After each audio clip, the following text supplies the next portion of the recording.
प्रिय भक्तों, आज है परिवर्तनी एकादशी, जो केवल एक तिथि नहीं बल्कि जीवन में बदलाव की सीढ़ी है।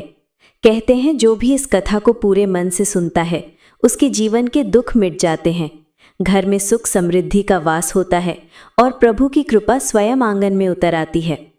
लेकिन एक बात याद रखना, अगर कथा को अधूरी छोड़ दिया जाए तो आशीर्वाद भी अधूरा रह जाता है। इसलिए इस कथा को पूरे ध्यान और श्रद्धा से सुनना और सोचना कि आप भगवान के सामने बैठे हैं, हाथ जोड़कर प्रार्थना कर रहे हैं। हे नारायण, आज इस कथा के माध्यम से मेरे जीवन में भी कृपा का परिवर्तन कीजिए। विश्वास मानिए भक्तों, जब ये कथा समाप्त होगी तो हर श्रोता के जीवन में भक्ति, शांति और आनंद का प्रवाह होगा। अब हम उस दृश्य की ओर चलते हैं जब भाद्रपद की एकादशी का सूर्योदय होता है। सुबह सुबह ही लोग आंगन को गोबर और गेरू से लीप पोत देते हैं। बांस की छोटी छोटी टोकरी में फूल, बेलपत्र, तुलसी दल और धूप की लकड़ियां सजाई जाती हैं। कहीं नारियल पर लाल चुनरी बांध दी जाती है, कहीं चावल और रोली की थाल सजाई जाती है। तुलसी चौरे पर दीपक जलता है, जिसकी ज्योति से लगता है मानो पूरा घर मंदिर बन गया हो। गांव में इस दिन एक परंपरा होती है, जल झूलनी। भक्त प्रभु की मूर्ति को छोटे से पालने में झुलाते हैं, मानो भगवान स्वयं करवट बदल रहे हों। बच्चे गाते हैं, महिलाएं भजन गाती हैं और बुजुर्ग प्रसाद बांटते हुए राम राम का जप करते हैं। कहीं झांकी सजती है जिसमें भगवान विष्णु शेष नाग पर शयन करते दिखते हैं। कहीं महिलाएं सामूहिक रूप से सत्यनारायण कथा जैसी पूजा करती हैं। सबका उद्देश्य एक ही होता है, भगवान के परिवर्तन के साथ साथ हमारे जीवन में भी शुभ परिवर्तन आए। सोचिए भक्तों, आज की सुबह कितनी विशेष है। श्रद्धालु साज सज्जा कर मंदिर पहुंचते हैं।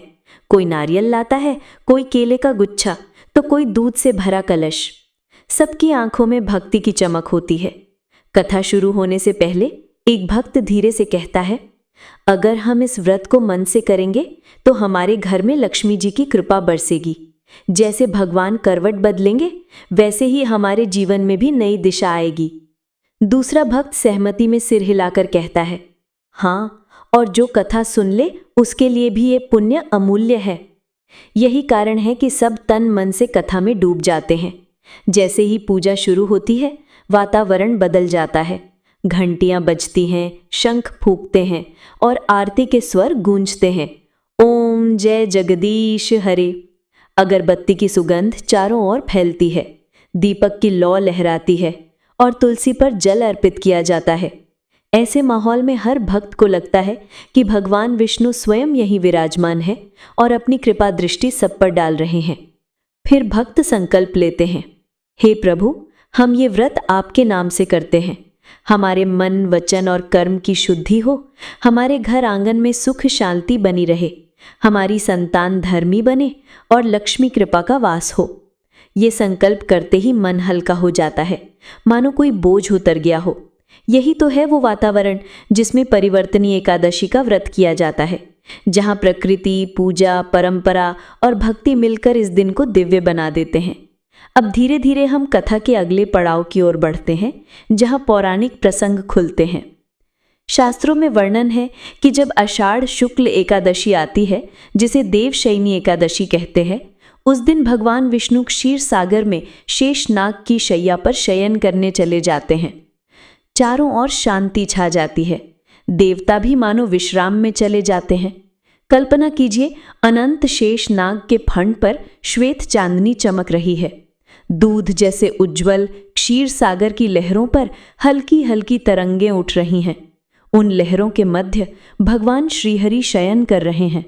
उनकी छाती पर श्रीवत्स चिन्ह जगमगा रहा है और चरणों में माता लक्ष्मी कर कमलों से उनकी सेवा कर रही हैं। ये दृश्य इतना अद्भुत है कि देवगण भी मौन होकर खड़े रहते हैं। 4 महीने तक वे प्रभु इसी शयन अवस्था में रहते हैं। इन्हीं महीनों को चातुर्मास कहते हैं और इन्हीं में व्रत, उपवास और भक्ति का विशेष महत्व बताया गया है।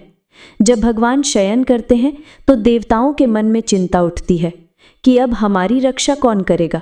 यदि असुरों ने आक्रमण कर दिया तो हम कहाँ जाएंगे। इस चिंता को लेकर देवता ब्रह्मा जी के पास पहुंचते हैं। ऋषि मुनि भी वहां जाते हैं और प्रार्थना करते हैं कि हे पितामह, प्रभु शयन कर चुके हैं, अब सृष्टि का संतुलन कैसे बना रहेगा? तब ब्रह्मा जी मुस्कुराकर कहते हैं कि चिंता मत करो, प्रभु भले ही शयन करते हों पर वे सदा जागृत भी हैं। उनका शयन केवल लीलामय है। उनके सोने पर भी सृष्टि का संचालन उनके संकल्प से चलता रहता है। इसी समय नारद जी प्रकट होते हैं। वे माता लक्ष्मी से प्रश्न करते हैं कि माता, देवशयनी एकादशी से प्रभु शयन करते हैं और देव प्रबोधिनी एकादशी को जागते हैं, परंतु भाद्रपद शुक्ल एकादशी को वे करवट बदलते हैं। ये करवट बदलना क्यों विशेष है? क्या इसका कोई रहस्य है? क्या इसका कोई पुण्य फल है? माता लक्ष्मी करुणा से मुस्कुराकर उत्तर देती हैं कि नारद, प्रभु का हर कर्म असाधारण होता है। उनका करवट बदलना पूरे ब्रह्मांड के लिए शुभ संकेत है। इससे सृष्टि का संतुलन नया रूप लेता है। धरती पर ऋतुओं का क्रम ठीक रहता है, फसलें लहलहाती हैं, जल वनस्पति प्रचुर मात्रा में होती है और जीवों को जीवन का संबल मिलता है। यही कारण है कि इस दिन को परिवर्तनी एकादशी कहते हैं। प्रभु का ये परिवर्तन हर जीव के जीवन में परिवर्तन लाता है। जो मनुष्य इस दिन व्रत करता है वो अपने जीवन में सकारात्मक परिवर्तन देखता है। उसके पाप मिट जाते हैं, दुख दूर हो जाते हैं और उसे मोक्ष की प्राप्ति होती है। नारद जी आगे पूछते हैं कि माता, ये तो आपने बता दिया कि परिवर्तनी एकादशी क्यों विशेष है, परंतु कृपया ये भी बताइए कि एकादशी व्रत की उत्पत्ति कैसे हुई? तब माता लक्ष्मी कहती हैं कि नारद, एकादशी व्रत की उत्पत्ति स्वयं भगवान प्रिय भक्तों विष्णु की कृपा से ये कथा आगे बढ़ती है। पुराणों में वर्णन है कि एक बार असुरों का अत्याचार इतना बढ़ गया था कि उनके पाप और अधर्म से धरती कांप उठी थी। तब भगवान विष्णु ने अपने तेज से एक दिव्य स्त्री को उत्पन्न किया। वो स्त्री अद्भुत रूपवती और तपस्या शक्ति से युक्त थी। उसने असुरों के पापों का नाश करना शुरू किया। ये दिन था आषाढ़ शुक्ल एकादशी, इसलिए उस दिव्य शक्ति को एकादशी देवी कहा गया। तब से प्रत्येक मास की एकादशी भगवान विष्णु को समर्पित हो गई और एकादशी व्रत का आरंभ हुआ। प्रिय भक्तों, यही कारण है कि एकादशी व्रत को सभी व्रतों में श्रेष्ठ माना गया है। इस व्रत से मनुष्य को भक्ति, धन, सुख, संतान, वैभव और मोक्ष सब कुछ प्राप्त होता है। और विशेष रूप से परिवर्तनी एकादशी तो वो दिन है जब स्वयं भगवान विष्णु करवट लेकर सृष्टि में शुभ परिवर्तन का संकेत देते हैं। प्रिय भक्तों, हमने सुना कि भगवान विष्णु का करवट बदलना सृष्टि के लिए शुभ संकेत है। अब आइए इस रहस्य को और गहराई से समझें। एक समय की बात है, देवता और दानव समुद्र मंथन में जुटे थे। मंथन से 14 रत्न निकले, अमृत भी निकला और विष भी। देवताओं ने भगवान विष्णु की शरण लेकर अपनी रक्षा की, लेकिन मंथन के बाद भी दानवों का अहंकार बढ़ता ही गया। वे सोचने लगे, जब तक भगवान विष्णु सदैव जागृत हैं तब तक हम देवताओं पर विजय नहीं पा सकते। इसी कारण जब प्रभु चातुर्मास शयन में गए तो दानवों ने सोचा, अब अवसर आ गया है। उन्होंने आक्रमण की तैयारी शुरू कर दी। देवता भयभीत होकर इंद्र की सभा में एकत्र हुए और बोले, प्रभु तो शयन कर चुके हैं, अब हमारी रक्षा कौन करेगा? यदि दानव आक्रमण कर देंगे तो हमारी हार निश्चित है। इंद्र ने उन्हें धैर्य दिया और कहा, चलो हम ब्रह्मा जी के पास चलते हैं, वे अवश्य कोई समाधान देंगे। सभी देवता और ऋषि मुनि ब्रह्मा जी के पास पहुंचे और निवेदन किया, हे पितामह, भगवान सो रहे हैं, अब सृष्टि का संतुलन कैसे रहेगा? ब्रह्मा जी ने करुणा से देखा और बोले, वत्सों, प्रभु का शयन भी एक लीला है। उनका सोना साधारण नींद नहीं है। वे अपने संकल्प से ही सृष्टि की प्रत्येक गति को संचालित करते रहते हैं। हाँ, इस दौरान दानवों के अहंकार की परीक्षा अवश्य होती है, परंतु याद रखो, भाद्रपद शुक्ल एकादशी को जब वे करवट बदलते हैं तभी दानवों के सारे षड्यंत्र विफल हो जाते हैं। उनका करवट बदलना पूरे ब्रह्मांड में संतुलन का संकेत है। इसी समय नारद मुनि वहां पहुंचे। उनकी वीणा से मधुर गान गूंज उठा, नारायण नारायण। वे बोले, पितामह, आपने कहा कि भाद्रपद की एकादशी को भगवान करवट बदलते हैं और दानवों की सारी योजनाएं विफल हो जाती हैं, परंतु ये करवट भर बदलने से ऐसा कैसे होता है? ब्रह्मा जी मुस्कुराकर बोले, नारद सुनो, जब भगवान करवट लेते हैं तो उनके अंगों की दिव्य शक्ति दिशाओं में फैल जाती है। उनके श्वास से वायु पवित्र हो उठती है। उनके नेत्रों की झपकी से सूर्य और चंद्रमा का संतुलन बना रहता है और उनके संकल्प से दानवों की बुद्धि भ्रमित हो जाती है। इसलिए उनका करवट लेना ही दानवों पर देवताओं की विजय सुनिश्चित कर देता है। ये सुनकर नारद जी माता लक्ष्मी के पास पहुंचे और उनसे पूछा, माता, आपने सदैव प्रभु की सेवा की है, बताइए इस परिवर्तनी एकादशी का फल इतना महान क्यों कहा गया है? माता लक्ष्मी मधुर स्वर में बोली, नारद, ये व्रत साधारण नहीं है। इस दिन जो भक्त उपवास करता है उसके समस्त पाप नष्ट हो जाते हैं। यदि कोई संतानहीन है तो उसे संतान प्राप्त होती है। यदि कोई निर्धन है तो उसे धन संपत्ति मिलती है। यदि कोई रोगग्रस्त है तो वो स्वस्थ होता है और यदि कोई मोक्ष का इच्छुक है तो उसे विष्णु लोक की प्राप्ति होती है। एक बार की बात है, एक राजा ने अनजाने में बड़ा पाप कर दिया था। उस पाप से मुक्ति पाने के लिए उसने ये व्रत किया। परिणाम ये हुआ कि न केवल उसका पाप धुल गया बल्कि उसका पूरा राज्य सुख समृद्धि से भर गया। इसलिए नारद, परिवर्तनी एकादशी व्रत हर किसी के जीवन में शुभ परिवर्तन लाता है। प्रिय भक्तों, कल्पना कीजिए, जब भगवान करवट लेते हैं तो केवल देवता ही नहीं बल्कि पूरी सृष्टि पर इसका असर पड़ता है। नदियों का जल निर्मल हो जाता है, खेतों में नई हरियाली लहराने लगती है, पशु पक्षियों में नई ऊर्जा का संचार होता है, मनुष्य के भीतर भी अनजाने ही आशा और उत्साह जाग उठता है। यही कारण है कि हमारे पूर्वजों ने इस तिथि को पर्व की तरह मनाया। माता लक्ष्मी ने आगे कहा, नारद, एकादशी केवल व्रत का दिन नहीं बल्कि स्वयं एक देवी हैं। वे धर्म की रक्षा के लिए उत्पन्न हुई। जो मनुष्य इस दिन उपवास करता है वो मानो एकादशी देवी की पूजा करता है, और जब एकादशी देवी प्रसन्न होती हैं तो स्वयं भगवान विष्णु प्रसन्न हो जाते हैं। इसलिए ये व्रत सर्वोपरि है, इससे बढ़कर कोई दूसरा व्रत नहीं है। प्रिय भक्तों, अब सुनिए कि इस व्रत का पालन करने वाले भक्तों को किस प्रकार चमत्कारिक फल प्राप्त हुए। बहुत समय पहले नर्मदा नदी के किनारे एक महान राज्य था। वहां का राजा बड़ा धर्मप्रिय था, परंतु अनजाने में उससे एक अपराध हो गया। राजा को पश्चाताप हुआ और उसने सोचा, अब मेरे जीवन में क्या शांति रह गई, मैं तो पाप का बोझ लेकर जी रहा हूं। उसी समय एक महर्षि महल में पधारे। राजा ने हाथ जोड़कर कहा, गुरुदेव, कोई ऐसा उपाय बताइए जिससे मेरे इस पाप का नाश हो सके। महर्षि ने शांत स्वर में कहा, राजन, यदि तुम सच्चे हृदय से परिवर्तनी एकादशी का व्रत करोगे तो तुम्हारा पाप अवश्य मिट जाएगा। राजा ने संकल्प लिया और व्रत किया। उसने प्रजा को भी आदेश दिया कि इस दिन सब उपवास करें और भगवान की पूजा करें। जब एकादशी की रात आई, राजा ने महल में दीपक जलाए, भजन कीर्तन किया और पूरी रात जागरण किया। अगली सुबह द्वादशी का सूरज उगा तो मानो पूरे राज्य का भाग्य बदल गया। महल में रोगी स्वस्थ हो गए, गरीबों के घर अनाज भर गया, प्रजा के हृदय में आनंद और संतोष का संचार हुआ। राजा ने महर्षि को प्रणाम किया और कहा, गुरुदेव, अब मैं समझ गया कि परिवर्तनी एकादशी केवल व्रत नहीं बल्कि स्वयं भगवान विष्णु का आशीर्वाद है। इसी तरह प्रिय भक्तों, एक निर्धन स्त्री थी। वो प्रतिदिन ईश्वर का स्मरण करती, परंतु जीवन में केवल कष्ट ही कष्ट थे। कभी भूखी रह जाती, कभी बच्चों को आधा पेट भोजन कराना पड़ता। एक दिन उसने सुना कि परिवर्तनी एकादशी का व्रत करने से जीवन में सुख समृद्धि आती है। उसने संकल्प लिया, हे प्रभु, मैं आज आपके लिए उपवास करूंगी, चाहे मुझे भूखा रहना पड़े, लेकिन ये व्रत अवश्य करूंगी। वो दिन भर भूखी रही, रात भर भजन गाती रही। सुबह जब द्वादशी का सूरज निकला तो चमत्कार हुआ। उसके घर एक वैश्य आया और बोला, माता, मैं दूर देश से व्यापार करके लौट रहा हूं। ये अन्न और धन तुम मुझसे ग्रहण कर लो, क्योंकि मुझे प्रतीत होता है कि ये वस्तुतः तुम्हारा ही है। उस क्षण से उस स्त्री का जीवन परिवर्तित हो गया। उसके बच्चे स्वस्थ और आनंदित रहने लगे और उसके घर में लक्ष्मी की कृपा स्थायी रूप से बस गई। ऋषि मुनि भी इस एकादशी का विशेष पालन किया करते थे।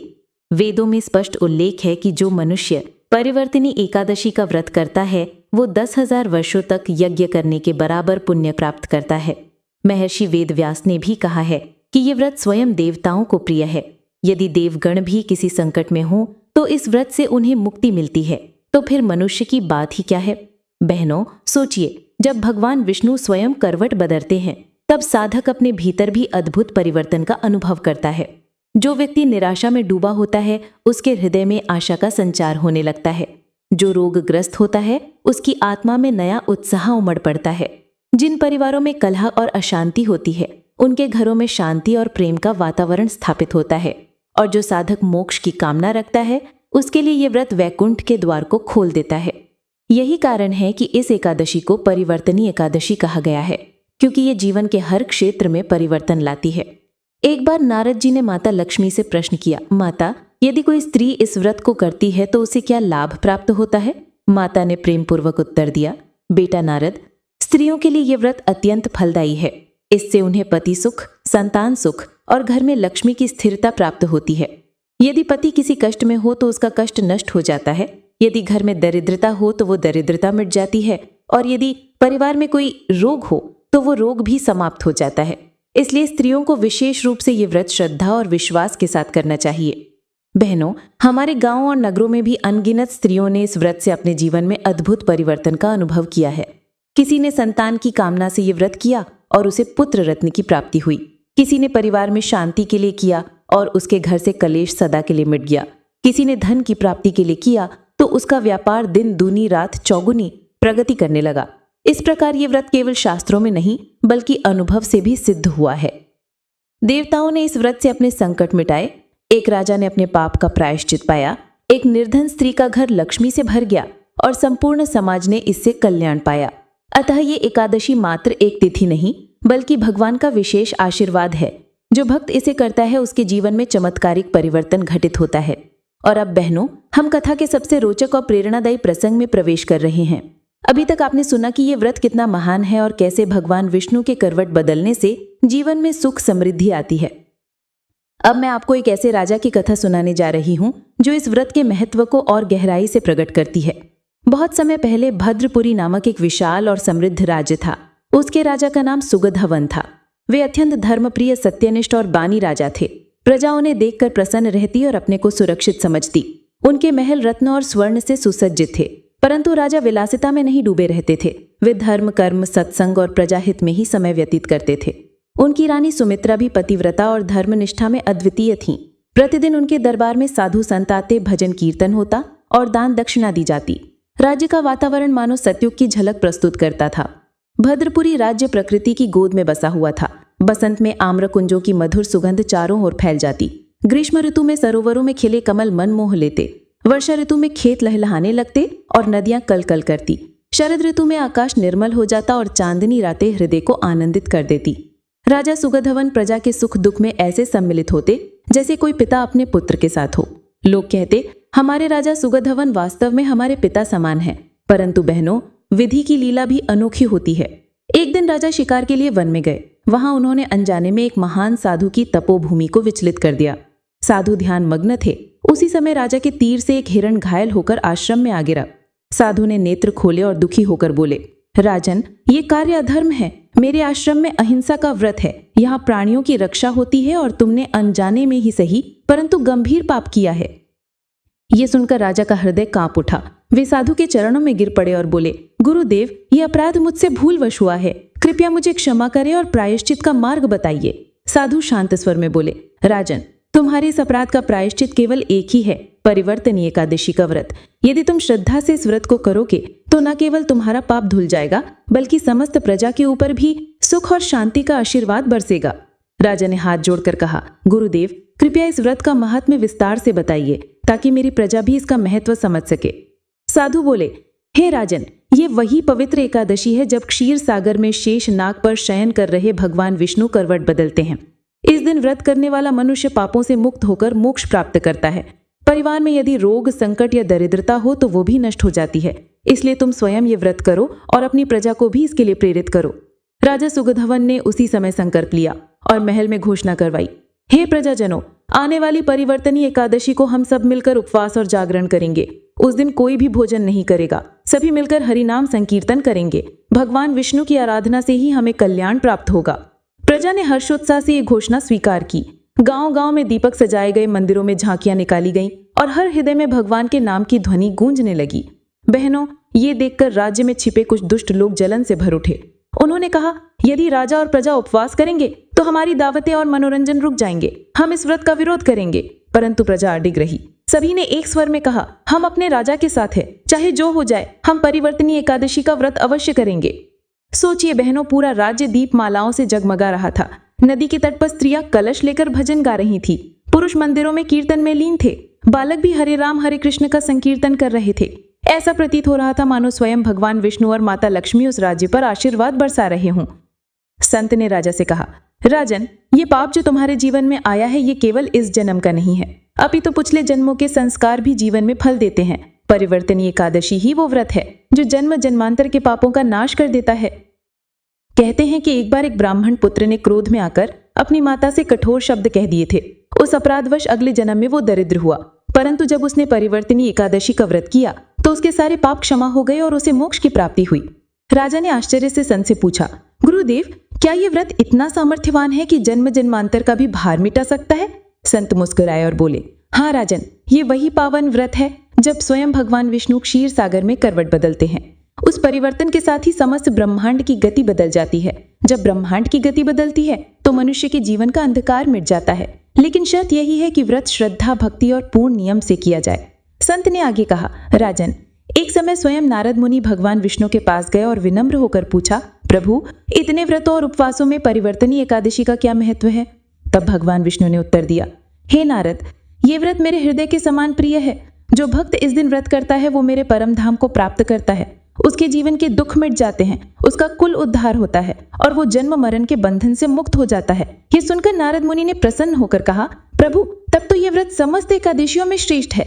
भगवान मुस्कुराए और बोले, हाँ नारद, परिवर्तनी एकादशी मेरे करवट बदलने का दिन है। जो इस दिन व्रत करता है वो मानो मुझे शयन से जागरण की ओर प्रेरित करता है। प्रिय भक्तों, संत की वाणी सुनकर राजा सुगधवन के हृदय में अपार शांति उतर आई। उन्होंने आंखें बंद की और ध्यान लगाया। तभी उनके सम्मुख अद्भुत दृश्य प्रकट हुआ। श्वेत क्षीर सागर की लहरों पर शेष नाग की शैया और उस पर शयन कर रहे भगवान विष्णु, उनके चरणों में माता लक्ष्मी सेवा में लीन थी और देवगण भक्ति गीत गा रहे थे। ये दृश्य देखते ही राजा की आंखों से अश्रुधारा बहने लगी। उन्होंने प्रणाम करते हुए कहा, प्रभु, मैं अज्ञानवश पथ भ्रष्ट हुआ, अब मुझे शरण दीजिए। जब परिवर्तनी एकादशी का दिन आया तो पूरा राज्य भक्ति में डूब गया। गली गली में भजन गूंजने लगे। स्त्रियां कलश और दीपक लेकर मंदिर पहुंची। बच्चों ने रंगोली बनाई। पुरुष गंगा जल से स्नान कर सफेद वस्त्र पहनकर भगवान के सम्मुख बैठकर व्रत का संकल्प लिया। हे नारायण, आज मैं इस व्रत को पूर्ण श्रद्धा से कर रहा हूँ। मेरी भूलों को क्षमा करें और मेरी प्रजा को सुख शांति दें। भगवान विष्णु की प्रतिमा का गंगा जल से अभिषेक हुआ। चंदन, फूल, तुलसी और दीपक अर्पित किए गए। मंगल गीत गूंज उठे। जय जय नारायण हरि। रात भर मंदिर में भजन कीर्तन चलता रहा। कहीं ढोलक बज रही थी, कहीं करताल झनक रही थी, कहीं बांसुरी की मधुर ध्वनि गूंज रही थी।